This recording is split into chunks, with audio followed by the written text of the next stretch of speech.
If you see the phrase "time is of the essence" added to an agreement or a contract that you're going to sign, you should be very aware of what that phrase means and its effect on the contract itself.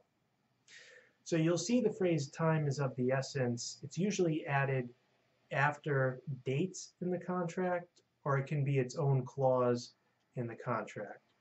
And occasionally, it will be in all capital letters, or it may be underlined or in bold font um, in order to really stand out.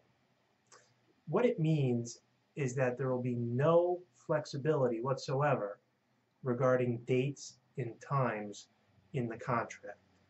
So let's say you have a purchase and sale agreement, and the seller agrees to sell his house to the buyer, and the two parties agree that the deal will happen on or before November 30th, 3 p.m.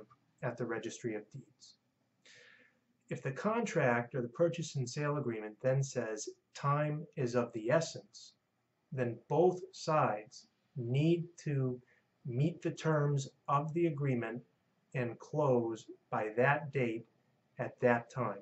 And if they fail to do it, then whoever was unable to get his act together in time will immediately become liable for breaching the contract. Now let's say that phrase isn't added. The contract simply says the closing will be November 30th, 3 p.m. If there's a complication on the day of the closing, and one side doesn't have everything that it needs in order to close on time, and instead the deal happens, say, the following day at 9 a.m. or 10 a.m., that's probably okay, right?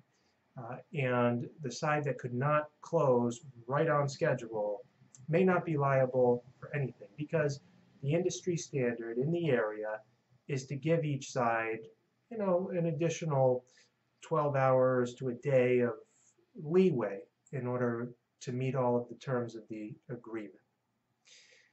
So whether time is of the essence is added to a contract or not depends on the type of contract you're signing, and it depends where the contract is being formed. So here in Western Massachusetts, we almost never put time is of the essence into our contracts. The only time you'll see it is when somebody is signing an agreement with a bank, like let's say they're going to buy a foreclosed property.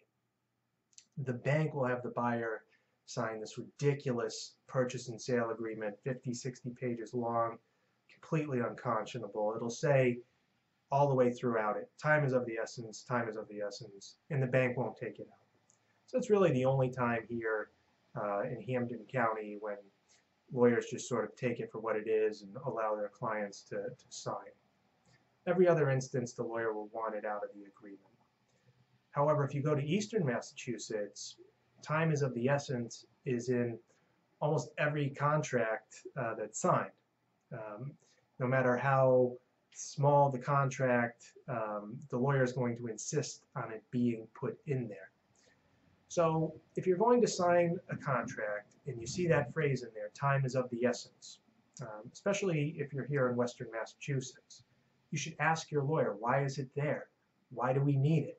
Can it be removed? In my opinion, in most cases, it's absolutely unnecessary. Right? It increases the liability on everybody's part, and there's just no reason not to give people a little bit of flexibility in making deals happen. Right? But if you're in an area where it's common practice to put it in, then you may be stuck with it.